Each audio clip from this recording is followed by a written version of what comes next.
La Genèse, chapitre 13.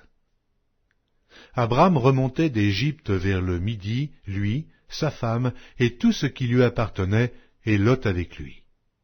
Abram était très riche en troupeaux, en argent et en or. Il dirigea ses marches du midi jusqu'à Béthel, jusqu'au lieu où était sa tente au commencement, entre Béthel et Haï, au lieu où était l'autel qu'il avait fait précédemment. Et là, Abram invoqua le nom de l'Éternel. Lot, qui voyageait avec Abram, avait aussi des brebis, des bœufs et des tentes.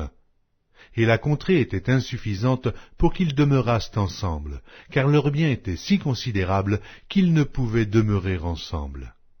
Il y eut querelle entre les bergers des troupeaux d'Abram et les bergers des troupeaux de Lot. Les Cananéens et les Phéréziens habitaient alors dans le pays.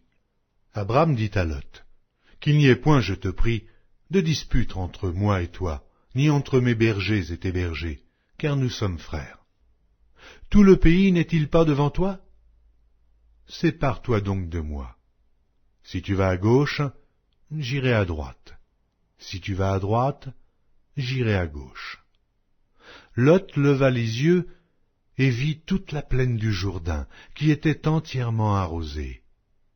Avant que l'Éternel eût détruit Sodome et Gomorrhe, c'était jusqu'à Tsoar, comme un jardin de l'Éternel, comme le pays d'Égypte.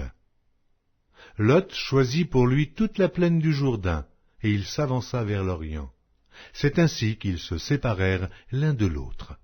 Abram habita dans le pays de Canaan, et Lot habita dans les villes de la plaine, et dressa ses tentes jusqu'à Sodome. Les gens de Sodome étaient méchants, et de grands pécheurs contre l'Éternel. Et l'Éternel dit à Abram, après que Lot se fut séparé de lui, « Lève les yeux, et du lieu où tu es, regarde vers le nord et le midi, vers l'Orient et l'Occident. Car tout le pays que tu vois, je le donnerai à toi et à ta postérité pour toujours. Je rendrai ta postérité comme la poussière de la terre, en sorte que, si quelqu'un peut compter la poussière de la terre, ta postérité aussi sera comptée. Lève-toi, parcours le pays dans sa longueur et dans sa largeur, car je te le donnerai. » Abram leva ses tentes et vint habiter parmi les chênes de Mamré, qui sont près d'Hébron. Et il bâtit là un autel à l'Éternel.